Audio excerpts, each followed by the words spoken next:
नमस्कार। आप सभी को एक बहुत ही महत्वपूर्ण टॉपिक है जैन धर्म और बौद्ध धर्म। उसमें बहुत सारी समानताएं हैं और बहुत सारी असमानताएं हैं, तो उसी को ध्यान में रखते हुए 17 एमसीक्यू है ना, मल्टी चॉइस क्वेश्चन बनाए हैं। आप आराम से एक एक क्वेश्चन को देखें। अगर ये वीडियो आपको अच्छा लगे तो इसे शेयर करना, आराम से समझना। दोनों धर्म को आपने अच्छे से पढ़ा है, एक एक क्वेश्चन को डिटेल में समझाऊंगा, उसके आसपास की चीजें भी हम जानेंगे। पहला क्वेश्चन है, इसमें से कौन क्षत्रिय कुल के थे? तो बुद्ध, महावीर दूसरा ऑप्शन है, तीसरा ऑप्शन है दोनों, और चौथा ऑप्शन है दोनों नहीं। तो आप आंसर करें, 5 सेकंड का समय है आपको। तो ध्यान रखें, जो क्षत्रिय कुल के थे तो वो दोनों थे। क्लियर है? बुद्ध भी उसी से थे और महावीर भी क्षत्रिय कुल से ही थे। क्लियर है? अगला क्वेश्चन है, इसमें से कौन धर्म अईश्वरवाद, इसमें गलत लिखा है, अईश्वरवाद पर आधारित था? जैन धर्म, बौद्ध धर्म, दोनों नहीं। आंसर करें आप। ओके, तो इसका भी आंसर होगा दोनों। ठीक है, दोनों ही धर्म अईश्वरवाद पर आधारित थे। अगला क्वेश्चन है, 563 ईसा पूर्व में किसका जन्म हुआ था? पहला है महावीर, दूसरा है ऋषभदेव, तीसरा है बौद्ध और चौथा है इसमें से कोई नहीं। बता पाएंगे आप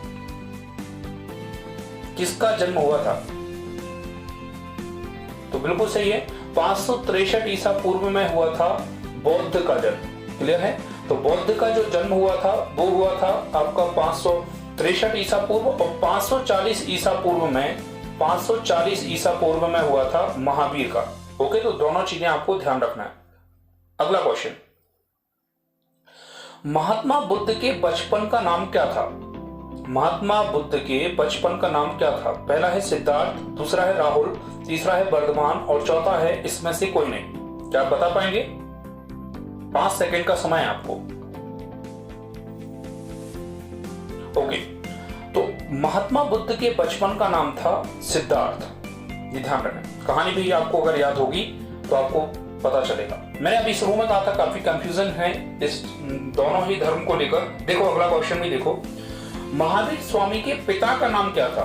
तो अब देखो, महावीर स्वामी के जो पिता थे उनका भी नाम जो था वो आप समझ रहे होंगे, क्या था? सिद्धार्थ। कंफ्यूज नहीं होना है, जो महात्मा बुद्ध के बचपन का नाम था वही महावीर स्वामी के पिता का नाम था।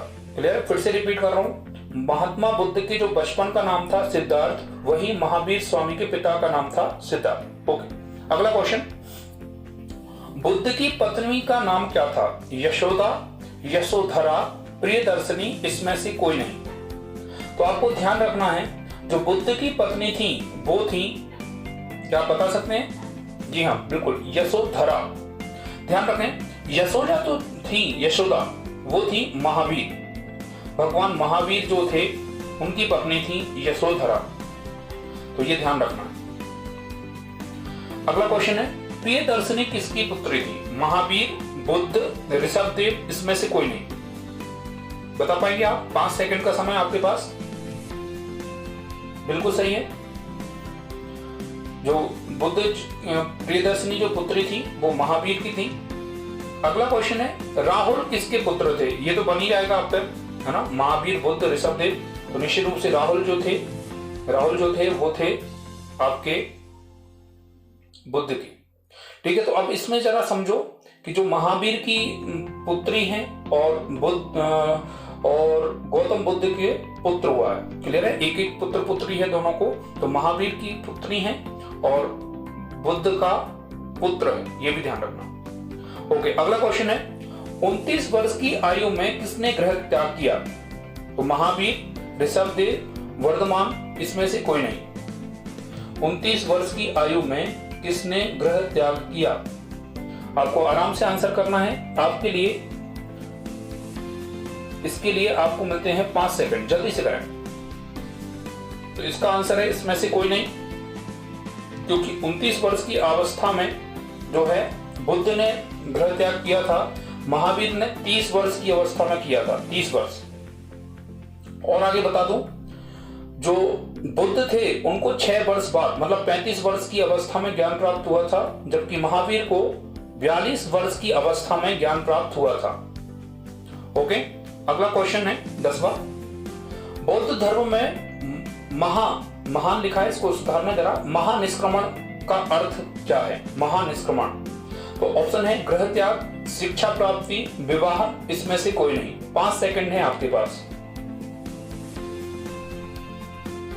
ओके, तो इसका सही आंसर है गृह त्याग। बौद्ध धर्म में जो अर्थ है उसका मतलब होता है गृह त्याग। क्लियर है? अगला क्वेश्चन, बौद्ध धर्म में महानिर्वाण का अर्थ क्या होता है? ऑप्शन वही है गृह त्याग, शिक्षा प्राप्ति, ज्ञान प्राप्ति, और इसमें से कोई नहीं। ठीक है, पहले पूछा था महानिष्क्रमण, अब है महानिर्माण, महापरिनिर्माण है ये। बता सकते हैं आप? सॉरी, माफ कीजिएगा, 11वां क्वेश्चन फिर से मैं पढ़ रहा हूं। बौद्ध धर्म में निर्माण महा नहीं है, यहां पर महा नहीं है। निर्वाण का अर्थ है गृह त्याग, शिक्षा प्राप्ति, ज्ञान प्राप्ति, इसमें से कोई नहीं। ओके, बिल्कुल सही है, ज्ञान प्राप्ति। आराम से करते जाएं आप। क्लियर है? 17 क्वेश्चन है, जिसमें से 12वें क्वेश्चन पर हम आ चुके हैं। बौद्ध धर्म में महापरिनिर्वाण का अर्थ क्या होता है? गृह त्याग, शिक्षा प्राप्ति, ज्ञान प्राप्ति, इसमें से कोई नहीं। अब आप करें आंसर। तो इसका आंसर जो है वो है इसमें से कोई नहीं, क्योंकि महापरिनिर्वाण का अर्थ होता है मृत्यु।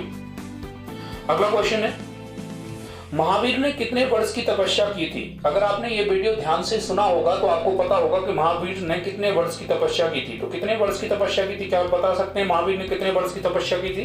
यस, 6 वर्ष। और 12 वर्ष की तपस्या किसने की थी? 12 वर्ष की तपस्या किसने की थी? ओके,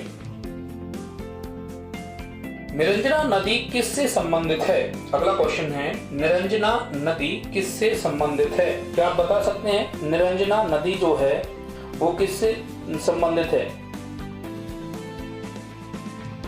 तो बिल्कुल सही है, निरंजना नदी जो है आपका आंसर बौद्ध से संबंधित है। जबकि महावीर से संबंधित कौन सी है? ऋजुपालिका नदी। ठीक है, तो महावीर की जो तपस्या हुई थी वो ऋजुपालिका नदी के समीप हुई थी, और बौद्ध की जो हुई थी वो हुई थी निरंजना नदी के समीप। अगला क्वेश्चन, आगे बढ़ते हैं। महावीर को किस वृक्ष के नीचे ज्ञान की प्राप्ति हुई? जल्दी से करें, बहुत ही सिंपल क्वेश्चन है। साल। तो महावीर को जो वृक्ष के नीचे शिक्षा प्राप्त हुई वो वृक्ष कौन सा था? साल। और पीपल का वृक्ष जो था वो किसका था? बौद्ध का। और इसे क्या कहा जाता है? बोधि वृक्ष। तो पीपल का वृक्ष होता है उसे क्या कहा जाता है? बोधि वृक्ष। तो महावीर को ज्ञान की प्राप्ति किससे हुई थी? साल के वृक्ष पर। अगला, बौद्ध धर्म की भाषा क्या थी? वेरी इंपॉर्टेंट ये क्वेश्चन है। बौद्ध धर्म की भाषा क्या आप बता सकते हैं? बौद्ध धर्म की भाषा क्या थी? बौद्ध धर्म की जो भाषा थी बताइए आप। बौद्ध धर्म की भाषा थी पाली। महावीर की किस भाषा को प्रमुखता दी गई है? 17वां क्वेश्चन है ये, और अंतिम क्वेश्चन है। महावीर ने किस भाषा को प्रमुखता दी है? तो प्राकृत। अब अगर आपको याद नहीं हो रही है, ध्यान रखें, जैन धर्म मैंने पहले पढ़ाया है और ऐसा माना जाता है जैन धर्म पहले आया था, तो प्राकृति जो है वो पहले आई है, तो प्राकृत भाषा महावीर को रिलेट कर लें, और बौद्ध धर्म बाद में आया था तो पाली को उसके रिलेट कर लें। उम्मीद है यह वीडियो आपको अच्छा लगा होगा। यह वीडियो आपको अगर अच्छा लगा हो तो प्लीज ऐसे शेयर करें, लाइक करें और कमेंट करें। Thank you for watching. Great day. Thank you.